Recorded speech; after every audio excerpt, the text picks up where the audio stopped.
ang mga kwento ng pag-ibig, kwento ng buhay at kwento ng pag-asa dito sa Barangay Love Stories. Love Stories. Ang sabi nila, ang kagandahan ng isang lugar ay nakabase sa mga taong nakatira dito. Pero minsan ay hindi lahat ng nakatira sa isang lugar ay puro buhay. May pagkakataon na ang isang lugar ay pinamumugaran din ng mga kaluluwang minsan ding nabuhay sa lugar na yon. Ikaw kabarangay, anong lugar ang pinapaniwalaan mong puno ng kababalaghan? Dear Papa Dudut, La Union ang isa sa mga travel destination na gusto kong mapuntahan. At nabisita ko ang lugar na yon noong 2019. Hinding-hindi ko makakalimutan ang experience kong yon sa La Union dahil yon ang unang pagkakataon na nakaramdam ako ng kababalaghan. Tawagin niyo na lamang po ako sa pangalang Aldred. Nagtatrabaho ako bilang computer technician sa isang ospital sa Makati. Matagal ko na talagang gustong puntahan ang La Union. Pero dahil sa busy na schedule namin sa trabaho ay natagalan bago ko ito nabisita. Kaya naman noong nasakto ang undas sa long weekend ay ginamit na namin ang opportunity na yon para magbakasyon sa LU.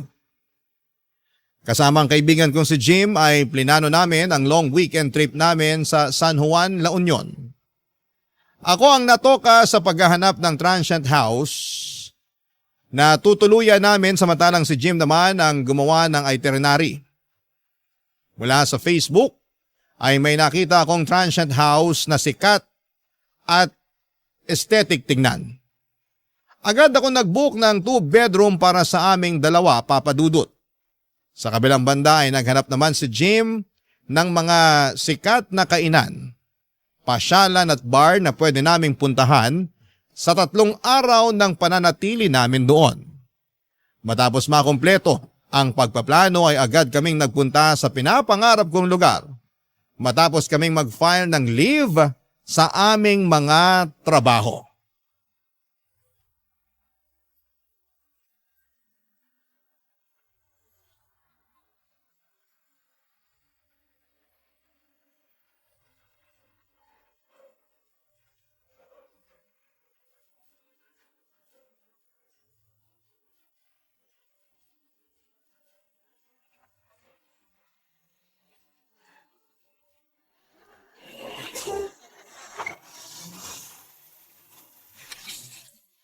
Anong sabi ni Aldred? Nasaan na raw ba siya?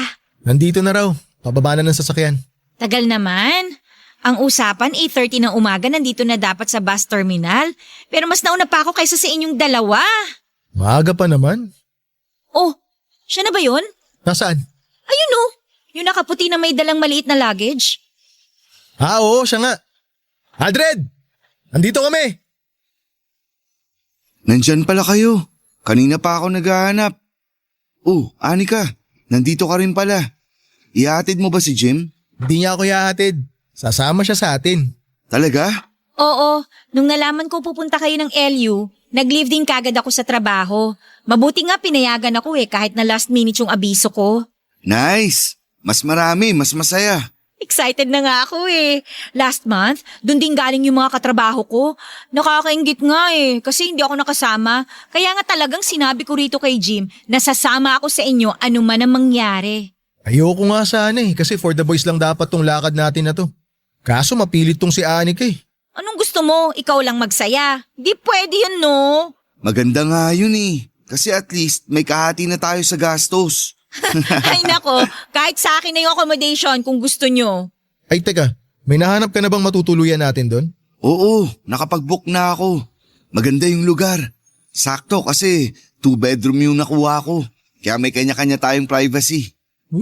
Alam ko namang sinadya mo yun. Para kung sakaling may makilala kang babae, dun mo iuuwi. Loko, ayaw lang kitang makatabi sa pagtulog kasi malakas kang humilik. Asus, palusot pa. Ano pang ginagawa natin? Bili na tayo ng ticket. Nakabili na kami. Nung nakita naming maraming tao kanina, pumila na kagad kami habang inaantay ka namin. Oh, ticket mo. Salamat. Anong oras naman tayo aalis? Alas 10 yung susunod na trip. Nagkaubusan na raw yung pang alas 9 biyahe. Mukhang maraming magbabakasyon ngayon. Mukha nga. Long weekend din kasi. Sakto, may 30 minutes pa tayo. Ano, breakfast muna kaya tayo? Wala pa akong kain mula kagabi. May kainan ba rito?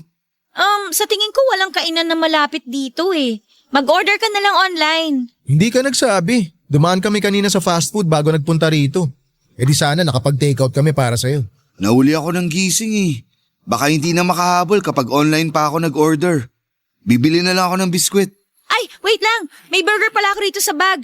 Hindi ko nakain kanina kaya tinake-out ko na lang. Oh, sa'yo na lang to. Salamat. Kumakalam na talaga sikmura ako eh. Oh, habang kumakain ka dyan, hanapin na kaya natin yung bus natin para maisakay na yung mga gamit. Oh, ayan na yung bus natin. Nasa likod mo. Ah, ito ba yun? Oo, yan yun.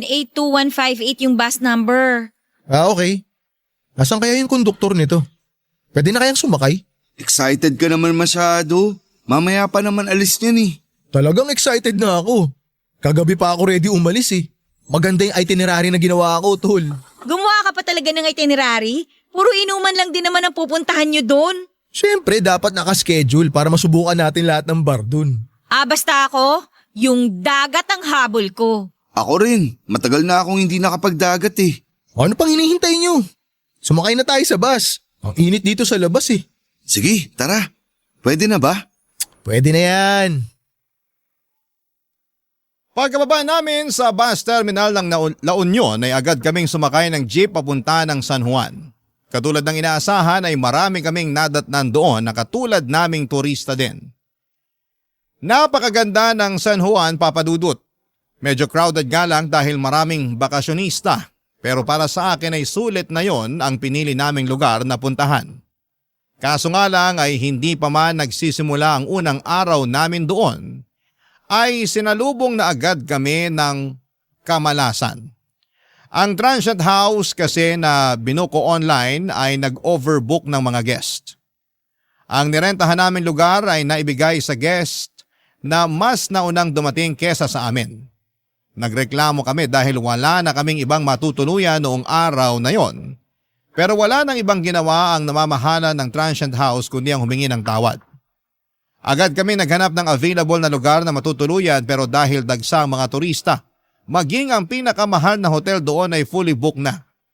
Sinubukan din namin maghanap sa mga karatig bayan pero maging doon ay naubusan kami ng swerte. Pagod, kulang sa tulog at mainit ang ulo. Muntik nang masira ang bakasyon namin dahil sa mga nangyari.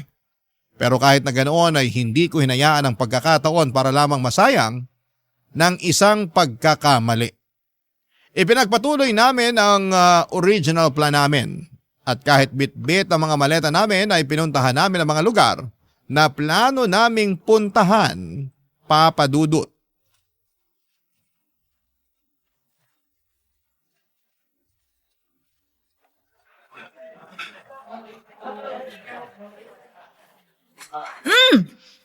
In fairness medyo mahal pero masarap tong kape nila dito Isa to sa mga resto na talagang dinadayo dito sa La Union. Nagbasa ako ng mga comments sa pagkain nila rito. Marami ang good reviews sa page nila. Hindi siya matamis pero hindi rin naman masyadong mapait. Sakto lang yung lasa. Nako, sure ako. Magugustuhan to ng mga coffee lover. May isa pa dito na masarap din ang kape. Check ko mamaya sa listahan ko. Uy, Aldred, ang tahimik mo naman dyan. Nagche-check ako ng matutuluyan. Baka may available na. Dapat pala dinala ko na lang yung sasakyan ko para kahit papaano pwede tayo matulog dun kung sakali. Ay, kasalanan to nung may-ari ng transient house eh.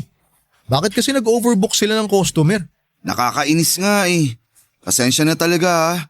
Ako pa naman ang nakatoka sa accommodation. Hindi mo naman kasalanan eh. Pero kung ako lang ang masusunod, maglalatag na ako run sa lobby. Bahala na maabala yung may-ari. Nakakatawa yun. Sana nga ganun na lang ang ginawa natin. Diba? Kasalanan naman yun ng may-ari eh. Di magdusa sila. Ma'am, sir, order niyo po. Smoked bangus, stuffed squid, garlic butter soup po, tsaka 3 rice. Order complete po. Opo, kumpleto na. Thank you po, kuya. Welcome po. Kung may order pa po kayo, tawagin niyo lang ako. Salamat po. Bango! Enjoy your meal po. Kuya, sandali lang. Yes, sir? Baka naman may iba ka pang alam na hotel dito or transient house na pwedeng mag-walk-in. Yung binook kasi naming transient, hindi pala na-reserve. Wala tuloy kaming matutuluyan ngayon. Dito po sa tapat, sir. May paupahan dyan. Na-check niyo na po ba? Nalibot na namin yung buong lugar dito eh. Punuan na talaga. Ah, ganun po. Nagbabaka sakali lang ako na baka may alam ka pang nakatago dyan na available. Kahit boarding house na kung meron. May alam po ako pero medyo malayo siya rito. Ayun, may alam daw si kuya. Okay lang tol kahit malayo. Ang mahalaga may matutulugan tayo ngayong gabi. Isang sakay lang naman po ng jeep tapos tricycle. Tabing dagat din po pero malayo siya rito sa mga kainan.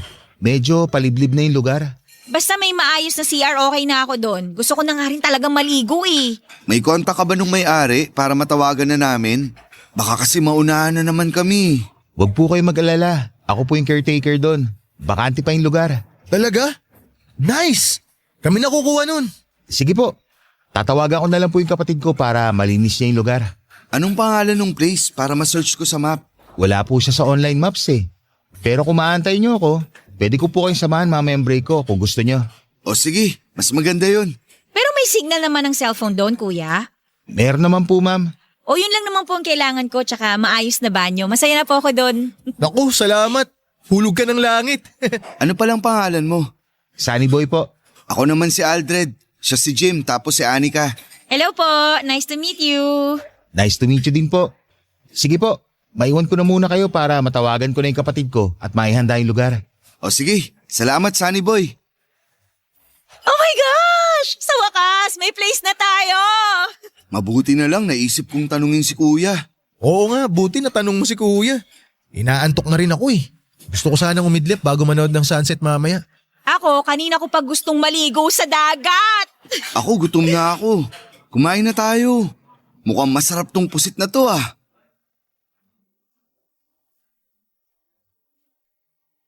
Papadudod, sinamahan kami ni Sunny Boy sa transient house na tinutukoy nito sa kalagitnaan ng kanyang break.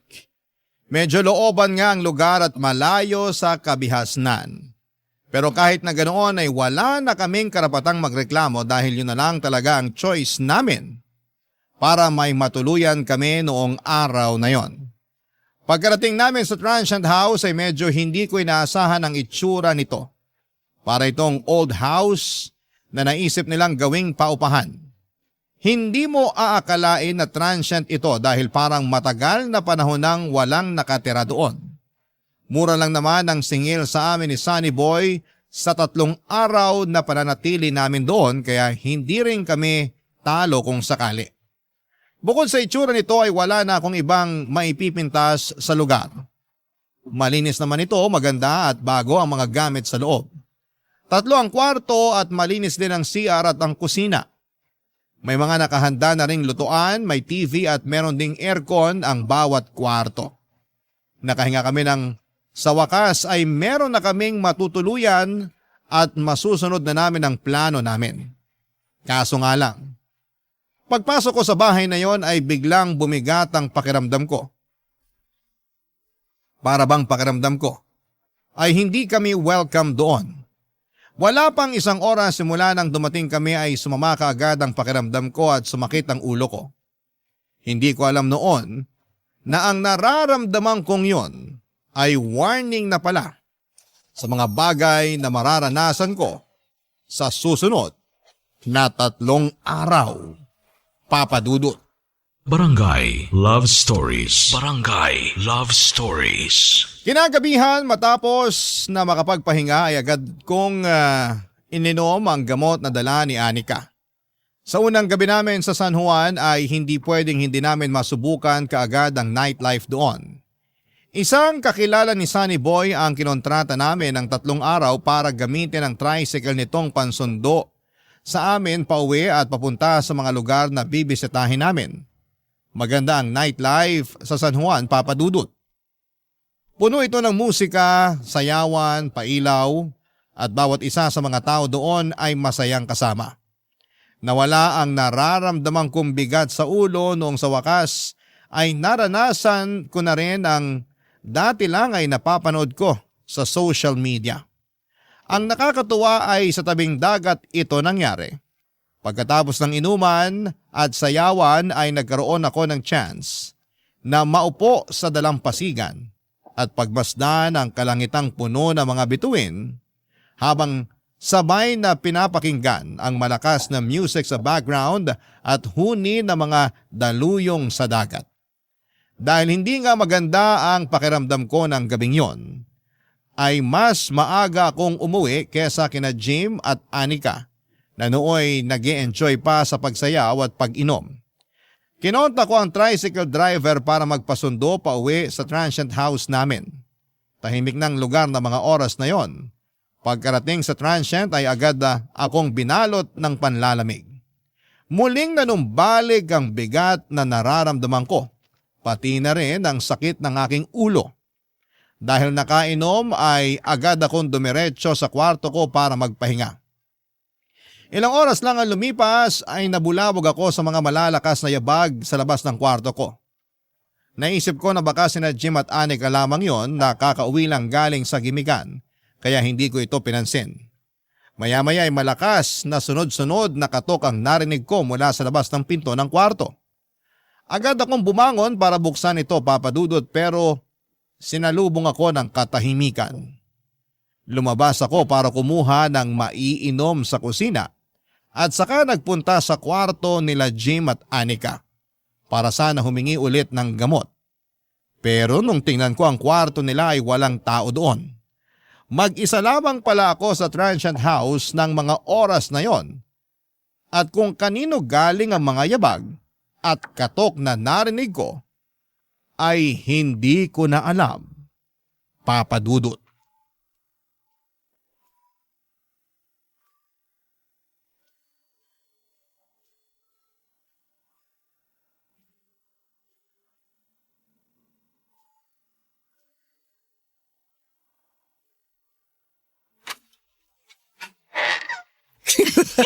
Di ba? Grabe, ang saya!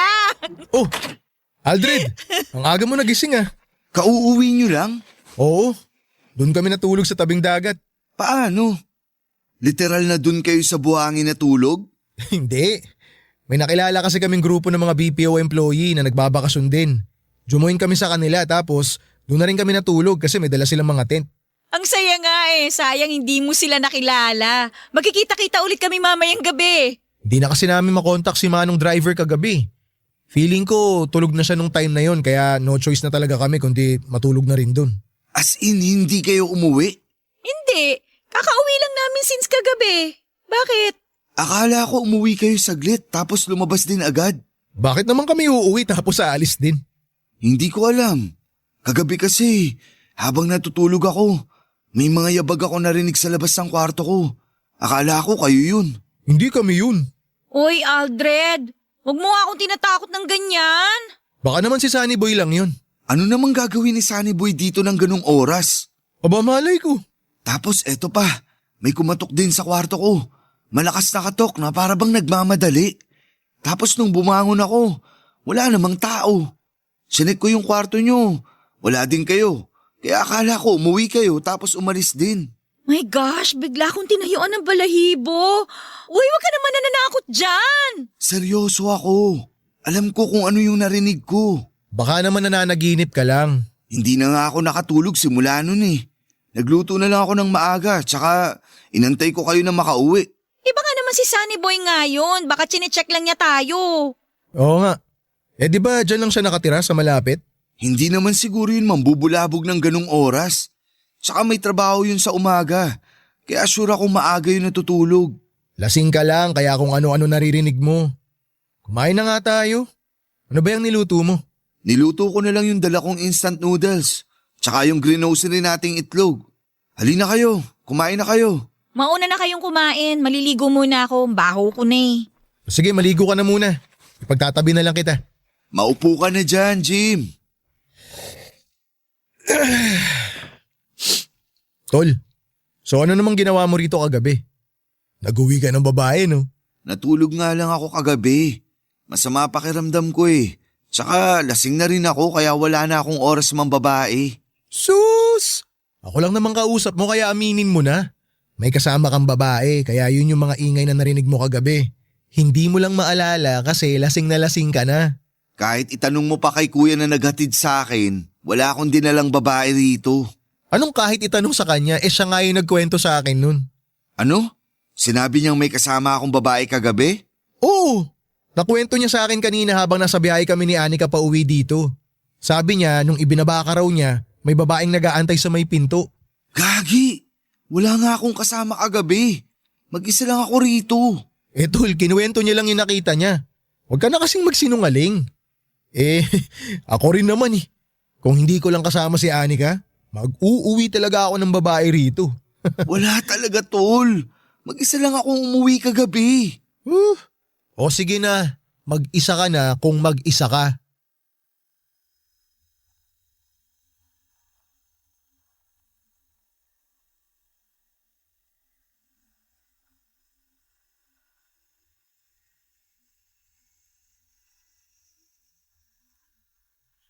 Papadudot maniwala kayo sa akin, wala talaga akong kasamang umuwi ng time na yon.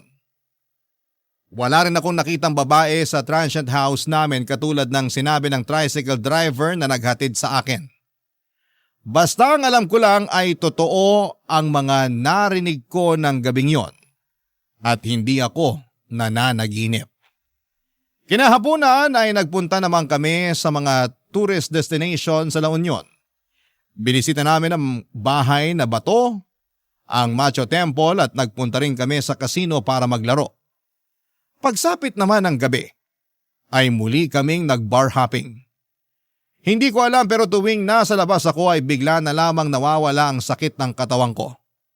Pero kapag nasa transient house ako, ay para bang ang bigat-bigat ng pakiramdam ko. Sa second night namin ay sina Jim at Anika naman ang maagang umuwi dahil pareho raw silang pagod. Alam kong gusto rin nilang magkaroon ng quality time na dalawa kaya naisip kong magpaiwan na muna. Ipinagpatuloy ko ang pag-inom sa huling bar na pinuntahan namin hanggang sa nagsara ito. Pagsabit naman ng 3:00 ng madaling araw, ay hindi ko na makontak ang tricycle driver na magsusundo sa akin kaya naisip kong mag-commute na lamang.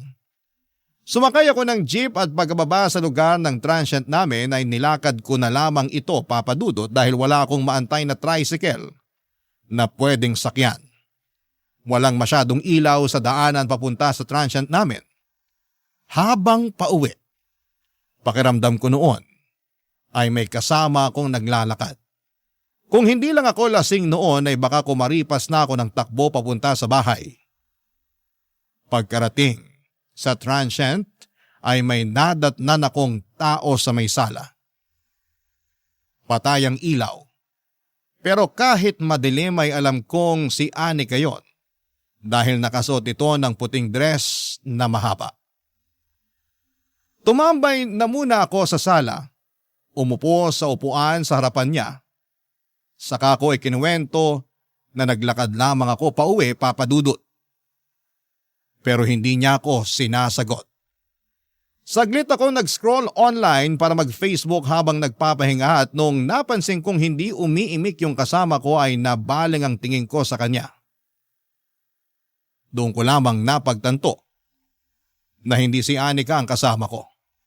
Isa itong matanda na straight ang pagkakaupo at diretsyong nakatingin sa akin. Lubog ang walang kulay nitong mga mata. Kulubot ang mukha niya at mahaba ang kanyang buhok. Napakaripas ako ng takbo at agad na nagpunta sa kwarto nila Jim para humingi ng tulong.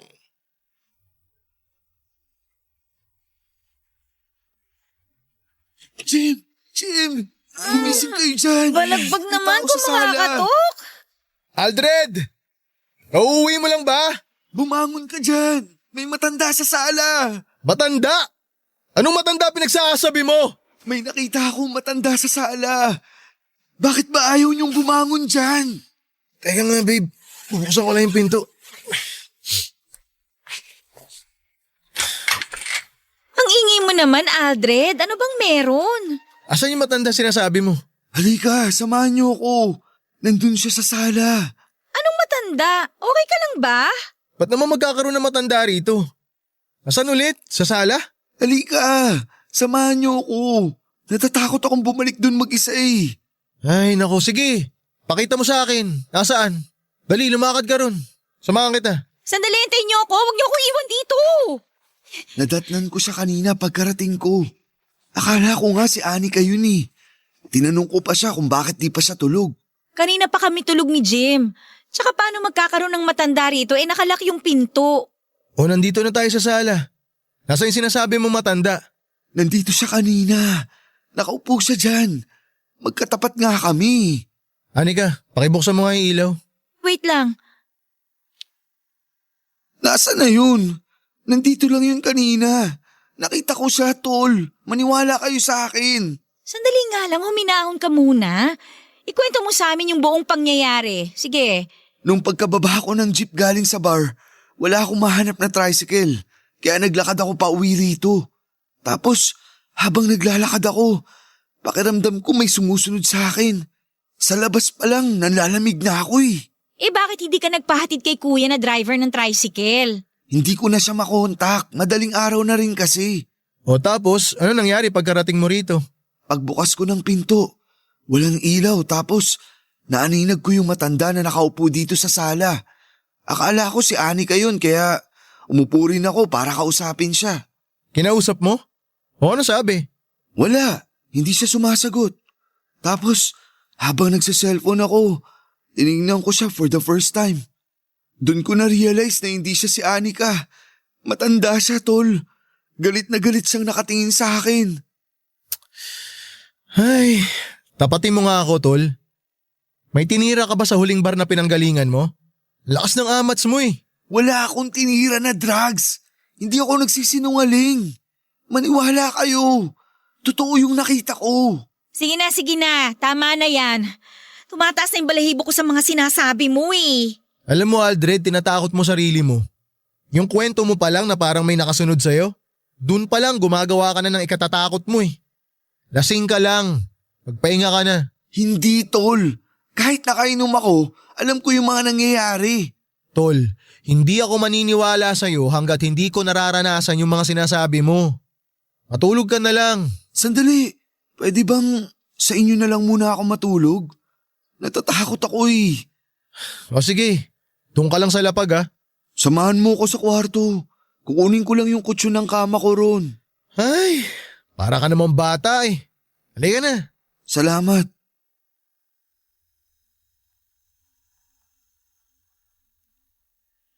Papadudot kahit nakainom, pagod at kahit kasama ang mga kaibigan ay hindi pa rin ako nakatulog ng gabing yon. Kapag nakapikit ako ay palaging pumapasok ang itsura ng matanda sa isipan ko. Para bang anytime ay bigla na lamang siyang magpapakita sa akin. Pakiramdam ko, bawat sulok ng kwarto kung saan ay nababaling ang tingin ko ay may nakatayong tao. Kahit na wala naman akong nakikita. Pagsapit ng umaga ay saka lang ako nakatulog. Kaso nga lang ay ilang oras pagkatapos noon ay bigla akong nagkaroon ng masamang panaginip. Nagising ako na hinihingal at pawis na pawis kahit nakabukas naman ang aircon. Wala na noon sina Jim at Anika sa loob ng kwarto at dinig na dinig ko sa labas ang boses ng dalawa habang nagkwekwentuhan. Sinubukan kong bumangon pero hindi ko may galaw ang katawan ko, papadudot.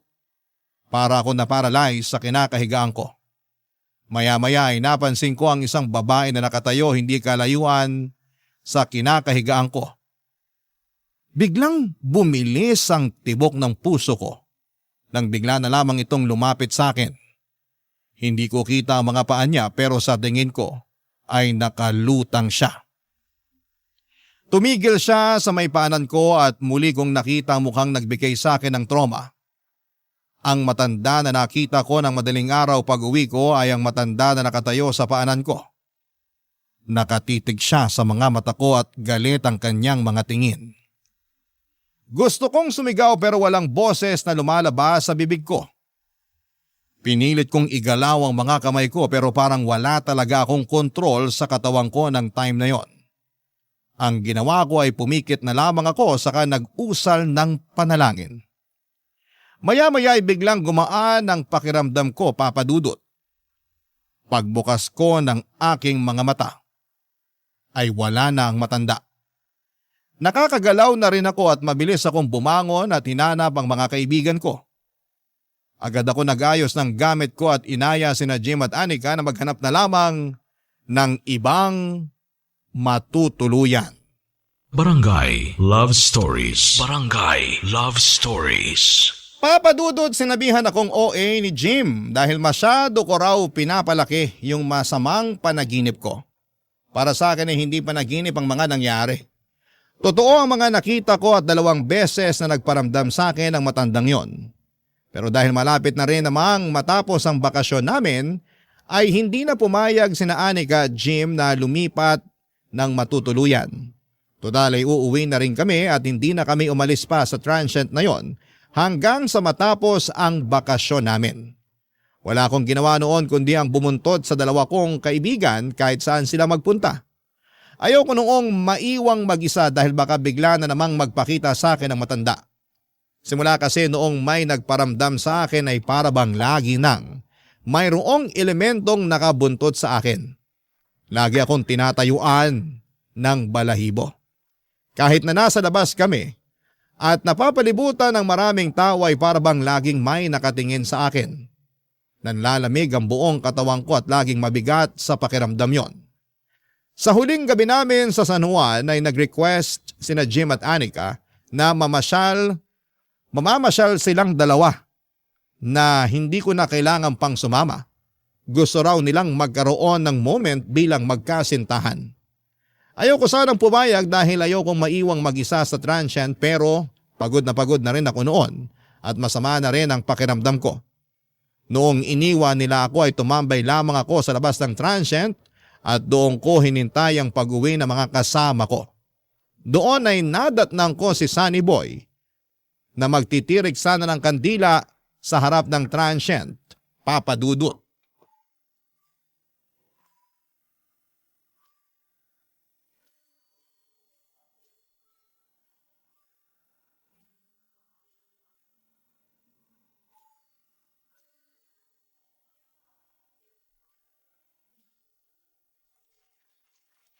Oh, sir, hindi yata kayo namasyal ngayon ah. Hindi na. Medyo masama pakiramdam ko eh. Ganun po ba? Sayang naman yung pagpunta nyo rito kung hindi nyo masusulit. Nasulit ko naman na kahit paano. Marami kaming pinuntahan kaya siguro napagod na rin tong katawan ko. Nasaan po pala yung mga kasama nyo? Hindi ba 3 kayo? Lumabas silang 2. Nag-date bago kami bumalik sa Manila bukas. Ang tagal nga nila eh. Kanina ko pa sila hinihintay. Magdidilim na, wala pa sila. Baka pauwi na rin po siguro yung mga yon. Sir, pwede bang pausog kayo ng konti ng pwesto? Magtitirik sana ako ng kandila dyan sa inuupuan nyo eh. Ganun ba? Teka, tatayo na ako. Salamat po. Bakit ka magtitirik ng kandila dyan? Nakalimutan ko kasi magsindi ng kandila ng undas. Kaya ngayon ko na lang gagawin. Para saan naman yan? Nakasanayan na kasi namin dito na magtirik ng kandila sa labas ng bahay pagkatapos bumisita sa sementeryo. Kanina lang ako nakabisita doon kaya ngayon lang din ako magsisindi ng kandila. Talaga? May ganun pala? Akala ko kasi sa sementeryo lang ipinagtitirik ng kandila yung mga namayapa na. Sa pagkakaalam ko po, may mga nagsisindi ng kandila sa labas ng bahay nila kasi naniniwala sila na tuwing undas, dumadalaw daw yung mga yumao sa dati nilang tahanan. Yung kandila raw nagsisilbing liwanag nila sa kabilang buhay. Ganun pala yun. Para kanino naman yung kandilang sinisindihan mo? Para kay Lola Saling. Siya yung dating may-ari nitong bahay na tinutuluyan nyo bago nila naisipang gawing paupahan to. So tama nga ako na dating bahay to. Opo, bahay to ng matanda. Matanda? Hindi kaya siya yung nagpaparamdam sa akin? Ano pong ibig nyo sabihin na nagpaparamdam? 2 beses na siyang nagpapakita sa akin eh. Unang pasok ko pa lang sa bahay na to. Mabigat na talaga pakiramdam ko. Kaya pala... Paano nagpakita? Nagparamdam sa iyo mismo si Lola Saling? Oo, ganun na nga. Nakwento ko na to sa mga kasama ko, pero hindi sila naniwala. Lasing kasi ako nung una siyang nagpakita sa akin. Saan? Dito mismo sa transient? Oo, dun sa sala. Akala ko nga yung kasama naming babae yung nadatnan ko. Sinamahan ko pa nga siya. Tapos late ko na na-realize na hindi si Anika yung kasama ko, kundi isang matanda. Tapos kahapon naman, nagpakita siya habang natutulog ako. Nakatayo siya sa paanan ko. Nakatitig sa akin. Galit na galit. Ano itsura niya? Maliit na mahaba ang buhok. Kulubot ang muka at malaki ang mga mata. Mukhang totoo nga yata yung mga sinasabi nila na nagmumulto nga rito si Lola Saling. Ibig mong sabihin, hindi lang ako ang nakaranas nun? Dati na talaga nila sinasabi na may multo sa bahay na to. May isang tanod noon ang nakapansin na may babaeng nakatayo dito sa tapat ng transient. Dito mismo sa kinatatayuan natin. Tapos nung nakaraang taon, may reklamo din yung mga tumuloy dito na marami daw silang naririnig na kalabog sa kalagitnaan ng gabi. Bigla tuloy akong kinilabutan. So, totoo nga yung mga nakita ko? Hindi ko lang guni-guni yun, tulad nung sinasabi sa akin ng mga kasama ko? Hindi ko alam kasi hindi ko pa naman naranasan yung mga nakukwento sa akin. Pero hindi ikaw ang una nagsabi sa akin yan, na nagpaparamdam nga si Lola Saling sa bahay na to. Pakiramdam ko nga, parang nandito siya ngayon. Pero mabait naman si Lola Saling. Noong nabubuhay pa siya, isa ako sa mga tinulungan niya para makapag-aral. Kahit na, hindi na dapat siya nandito kasi matagal na siyang patay. Maganda siguro na magdasal na lang tayo para sa kapapayapa ng kaluluwa niya. Mabuti pa nga. Lola Saling, kung nandito ka man ngayon, sana wag mo naman pong gambalain yung mga nandito sa bahay. Opo, aalis na rin naman po kami bukas.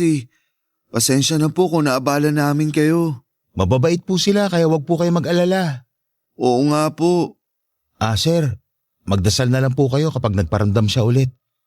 Paano po yan? Maiwan ko na po kayo. Teka, saan ka pupunta? Uuwi na po ako.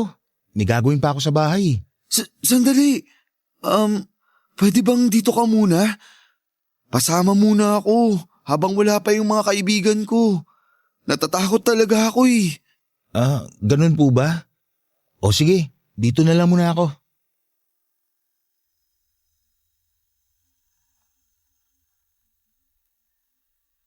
Habang wala pa sina Jim at Anika ay sinamahan ako ni Sunny Boy sa transient house. Noon ay naikwento niya sa akin ang naging buhay ni Lola Saling nung nabubuhay pa siya. Kilala na pala na haunted ang transient na tinuluyan namin kaya walang masyadong umuupa doon na tao. Hindi nagpapaniwala si Sunny Boy sa mga multo dahil hindi pa raw niya ito nararanasan. Pero kahit na ganoon ay hindi niya pinagdudahan ang mga kwento ko sa kanya. Simula nung namatay si Lola Saling ay si Sunny Boy na raw ang naging caretaker ng bahay. Malayong kamag-anak si Sunny Boy, si Lola Saling. Ang mga anak nito na may kanya-kanya ng buhay ay naisipang ibenta na lamang ang bahay at lupa noong namatay ito dahil wala naman ang titira doon. Pero naisip ng isa sa mga anak nito na gawin na lamang paupahan ng bahay para sa ganoon ay may kitain sina Sunny Boy bilang caretaker. Si Sunny Boy ang nagpapaayos ng dating bahay ni na Lola Saling para gawin itong transient. Noong una ay naging maayos naman ito, Papa Dudut. Maraming turista ang tumuloy sa naturang transient, pero noong nagsimula na nga ang mga kababalaghan doon, ay unti-unti ring humina ang kita nito.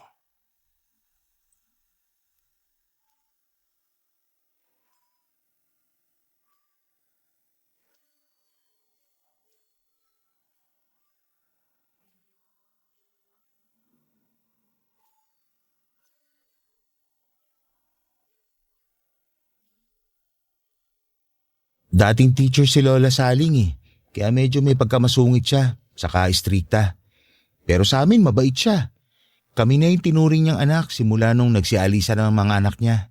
Ilan ba ang anak ni Lola? 4 silang lahat. Yung 2 nakatira na sa abroad. Yung 2 naman nasa Maynila. Siya na lang mag-isang naiwan dito noon. Yung asawa niya? Maagang nabiyuda si Lola Saling. Bata pa lang daw yung mga anak niya noon nung naaksidente ang asawa niya sa daan. Ang totoo niyan, itong transient na to ang unang naipundar nila mag-asawa.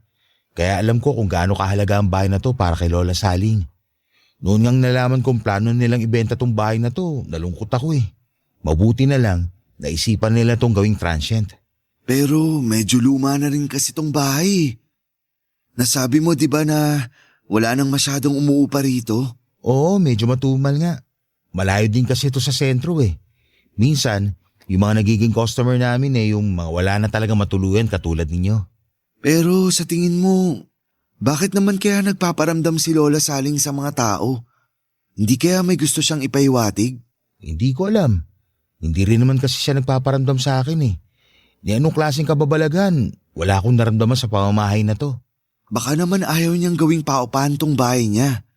Sabi mo, mahalaga tong bahay na to para sa kanya eh. Baka ayaw niyang may ibang tao siyang nakikita rito. Naisip ko na rin yan. Noong nabubuhay nga siya, galit na galit siya sa mga turista eh. Bakit naman? Kasi nung araw, dyan sa may bukana ng barangay namin, dyan sa may pasukan, may nagtayo ng inuman. Parang bar? Oo. Sumisikip na kasi noon yung nightlife dito sa San Juan. Kaya isa-isa nagsulputan yung mga bar. Dahil sa bar na naipatayo malapit dito, dumami ang mga tao, ang mga turista. Galit na galit noon si Lola Saling. Bakit naman siya nagalit? Paano naman kasi matutulog yung matanda kung gabi-gabi siyang binubulabog ng ingay ng mga taong dumadaan galing sa galaan? Nasira daw yung katahimikan ng lugar dahil sa mga mahilig uminom na walang ibang ginawa kundi ang magkalat at magwala. Sa bagay, may punto nga rin naman siya. May pagkakataon nga noon na may nag-aaway dito mismo sa harap ng bahay niya. Ang ginawa niya, kumuha siya ng isang palangganan ng tubig saka ibinuhos sa nag-aaway. Paano naman siya namatay? Siguro dahil na rin sa katandaan. Dadatnan na lang namin siyang walang buhay dito sa sala ng bahay niya. Nakaupo sa rocking chair, hindi na gumagalaw, hindi na humihinga. Hindi niyo na siya itinakbo sa ospital? Hindi na, diniretso na namin sa punerarya. Kaya hindi na rin namin nalaman kung anong rason ng pagkamatay niya. Ngayon alam ko na kung bakit siya sa sala nagpakita. Doon pala siya namatay. Tapos yung kwarto na sinasabi mo kung saan ka binangungot, yun yung kwarto niya nung nabubuhay pa siya. Grabe, tumatayo balahibo ko. Kaya nga sabi ko, Ha? Walang kuryente? Brown out? mukhang wala nga. Sandali, may extra kandila akong naiwan sa labas. Kukunin ko lang. Sandali, tol. Huwag mo akong iwan dito. Diyan lang naman oh. Teka, ano yun? Nakikita mo ba yun? Ang alin? Doon sa may bintana, sa tabi ng pinto. Parang may nakasilip na matanda. Sir, huwag niyo naman po akong takutin. Hindi kita tinatakot. Tingnan mo kasi. Tao yun, di ba? Nakatingin siya sa atin. Sir, sige ha. Mauna na po ako sa inyo. Baka hinahanap na po ako sa amin. Sandali! Huwag mo akong iwan dito.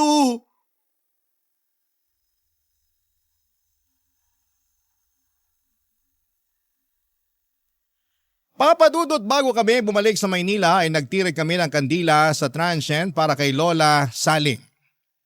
Nanalangin din kami para sa kanyang kaluluwa at humingi ng tawad sa panggagambala sa tahanan niya. Pagkatapos noon ay nagpaalam na kami kay Sunny Boy na noon ay nagsimula na ring matakot sa naturang bahay matapos makaramdam ng kababalaghan. Sobrang lala ng trauma na sinapit ko ng mga panahong yon, sa puntong halos 2 buwan din akong natutulog na bukas ang ilaw. Dumoble noon ang bayad ko sa kuryente dahil bawat sulok ng apartment ko ay nakabukas ang ilaw. Hindi pa rin kasi mawala sa isipan ko noon ang itsura ni Lola Saling noong gabing nagpakita siya sa akin. Paminsan-minsan ay dumadalaw pa rin siya sa panaginip ko. May pagkakataon noon na natatakot ako dahil baka bigla na lamang siyang magpakitang muli. Sa kabutihang palad ay hindi naman naulit ang bagay na yon. Sa paparating na araw ng mga patay, sana'y huwag nating kalimutan ang mga kamag-anak nating namayapa na. Ito ang araw kung kailan ay dapat nating alalahanin na minsan din nating silang nakasama sa mundong ito. Dito na po natatapos ang sulat ko sa inyo, Papa Dudut. Maraming salamat po at lagi po kayong mag-iingat. ang inyong forever, kapuso, at kabarangay, Aldred.